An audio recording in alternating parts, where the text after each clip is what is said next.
yang dibilang ugal-ugalan atau berupaya membuat anggaran yang kacau sehingga mengganggu stabilitas nilai tukar, saya agak bingung dari mana. Dari sini bagus semua. Pajaknya naik, defisitnya terjaga. Jadi kondisi fiskal amat baik. Pak Wamen, Pak Dirjen-Dirjen ini semuanya memastikan itu terjadi. Pak Bimo aja baru jalan kemana? Kalimantan sama Jogja. Ya, jalan-jalan kali ya. Dia memastikan bagian bawah, di bawahnya mengerti apa target kita dan apa yang harus mereka kerjakan. Pak Jaka juga sama. Oke, next. Nanti untuk pendapat bea cukai kan sebentar lagi kan kita jalankan mesin ya Pak ya? Untuk mendeteksi penghitungan rokok secara otomatis yang di-link ke pusat ya Pak. Kapan itu mulai jalan Pak?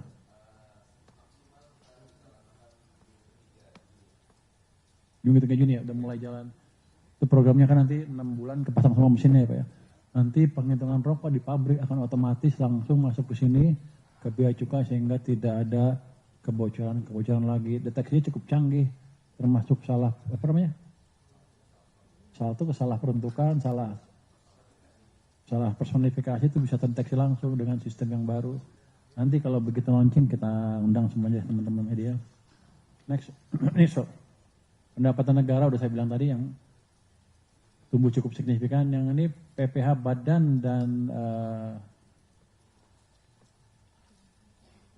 dan deposit PPH Badan itu di bulan Mei itu tumbuhnya 23,9%.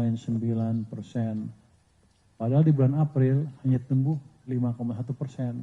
Jadi ini tadi yang bikin saya takut nih. April kok cuma tumbuh segini?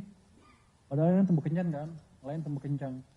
Ternyata di bulan Mei balik ke level yang normal, dia tumbuhnya 23,9%. Dari 132,5 naik ke 167,6%. Jadi kekhawatiran saya yang sebelumnya mungkin perusahaan pada bangkrut nih. Jadi bayarnya kecil, hanya tumbuh 5,1%. Ternyata salah. Ternyata mereka juga cukup sehat, pertumbuhannya itu 23,9%. Di bawah lagi ada PPN dan PPNBM, tumbuhnya 41,3% dibanding tahun lalu. Lebih bagus dibanding bulan sebelumnya yang 40,2%. Jadi ini semua menunjukkan bahwa ada perbaikan real di perekonomian. Ketika ada kritik bahwa ekonomi cuma di kertas saja, tidak di real ekonomi masyarakat, saya tidak tutup kuping terhadap masukan itu. Saya periksa kemana-mana dan termasuk melihat data ini, bener enggak? Memang turun semuanya. Kalau di sini kelihatan naik semua nih, tumbuhnya cukup kenceng. Jadi data ini menunjukkan bahwa perbaikan yang ada di ekonomi betul-betul sedang terjadi. Jadi Menteri Keuangan nggak bohong, pemerintah nggak bohong. Karena kalau ada yang masalah, kita akan memberi stimulus duluan. Seperti di bulan Juni ini, kita sudah memberi stimulus tambahan dalam bentuk gaji bulan ke-13. Nanti mungkin dulu pernah diumumkan oleh Pak Presiden juga. Saya menekankan lagi itu ada. Ini akan mendorong lagi ekonomi kita di triwulan kedua tahun ini. Kalau kita lihat pertumbuhan realisasinya, ya saya bilang tadi 22,1% dari 83,3 ke 834,4. Katanya di sini Cortex memberi kontribusi yang cukup signifikan. Dulu kan Cortex dianggap atau diperkirakan nggak akan berjalan dengan baik tahun ini. Ya emang awal tahun ada gangguan sedikit, tapi rupanya secara keseluruhan sih masih cukup bagus.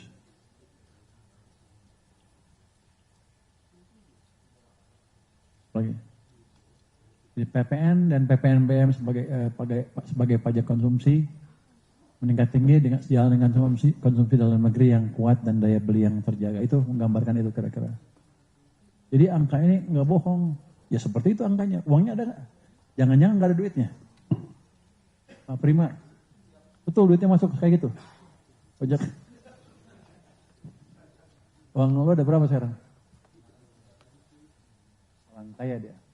Dia punya 513 triliun, tapi akan kita belanjakan cepat supaya masuk lagi ke ekonomi ya Pak ya. Sebagian sudah di perekonomian, sudah diperbankan uang itu. Next. Nah, sektor utama yang kontribusi terbesar, perdagangan,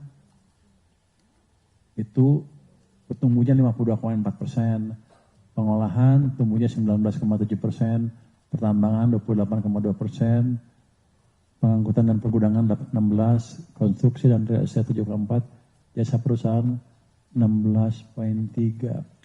Kalau perdagangan tumbuh 52,4%, artinya ada yang beli, kira-kira gitu. Pengolahan juga tumbuhnya 9,7%, pabrik-pabrik di sini jalan berproduksi,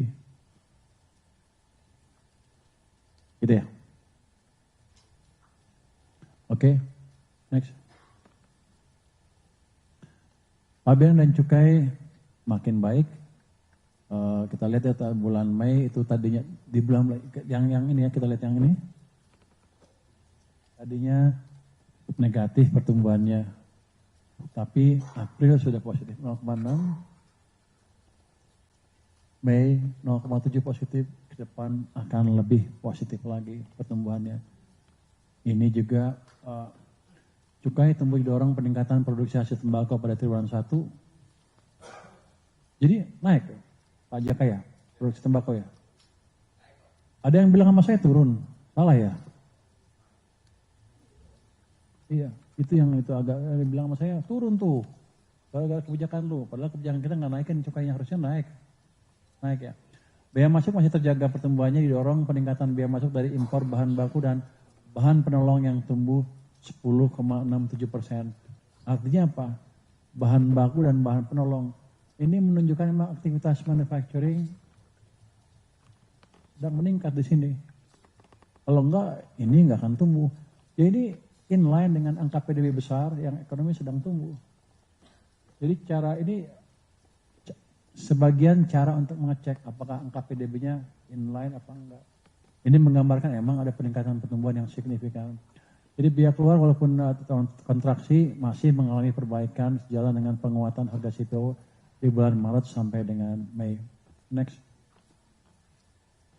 Pak Jaka juga sibuk tuh melakukan penindakan di daerah-daerah ya Pak Jaka ya. 2026 berapa? Udah dapat rokok berapa? 865 juta batang dibandingkan dengan tahun 2025 yang hanya 376. Tumbuh 28,2%. Kebanyakan dari mana Pak penyelundupnya?